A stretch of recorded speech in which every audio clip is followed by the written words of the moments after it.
Complement ചെയ്യുകയും appreciate ചെയ്യുകയും ഒക്കെ ചെയ്യുന്നതിന് റിലേഷൻഷിപ്പിൽ എന്ത് പ്രാധാന്യമാണുള്ളത്? നമ്പർ 1 എന്ന് പറയുന്നത്, ജീവിത പങ്കാളിക്ക് നിങ്ങൾ ഒരു അഭിനന്ദനം അറിയിക്കുമ്പോൾ, കോംപ്ലിമെന്റ് ചെയ്യുമ്പോൾ അവർക്ക് വല്ലാത്തൊരു കോൺഫിഡൻസ് കിട്ടും, മറ്റാരിൽ നിന്ന് കിട്ടുന്നതിനേക്കാൾ ഉപരിയായിട്ട്. മാത്രമല്ല, അവര് മനസ്സിലാക്കാൻ തുടങ്ങും നിങ്ങൾ ഇപ്പോഴും എത്രമാത്രം ഇംപ്രസീവ് ആണ് അവരോട്, അല്ലെങ്കിൽ എത്രമാത്രം പ്രണയമുള്ളിൽ സൂക്ഷിക്കുന്നുണ്ട് എന്ന്. അതുകൊണ്ട് തന്നെ നമ്പർ 2 എന്ന് പറയുന്നത്, അവരവരുടെ ബെസ്റ്റ് വേർഷൻ കൊണ്ടുവരാനായിട്ട് എപ്പോഴും പരിശ്രമിച്ചുകൊണ്ടേയിരിക്കും.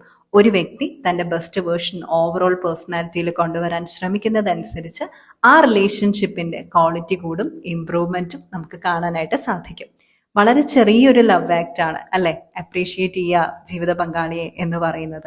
സോ കോംപ്ലിമെന്റ് ചെയ്യുക. നിങ്ങൾ തുടക്കത്തിലൊക്കെ ഒരുപാട് ചെയ്തിട്ടുണ്ടാകും. അത് ജീവിതകാലം മുഴുവൻ നിങ്ങൾ ചെയ്യുകയാണെങ്കിൽ നിങ്ങളുടെ റിലേഷൻഷിപ്പിന്റെ ക്വാളിറ്റി തന്നെയാണ് ഇംപ്രൂവ് ആകുന്നത് കേട്ടോ. ഇതിനൊക്കെ ഒത്തിരി പ്രാധാന്യമുണ്ട്. ഞാൻ പറയാറില്ല, ചെയ്യാറില്ല എന്ന് പറയുന്നതിനേക്കാൾ ഉപരിയായി ഞാൻ ഇന്നു മുതൽ പറയും, ഇന്നു മുതൽ ചെയ്യുമെന്ന് പറഞ്ഞാൽ മനോഹരമായ ഒരു ജീവിതം നിങ്ങളെ കാത്തിരിപ്പുണ്ട്. You deserve a positive life.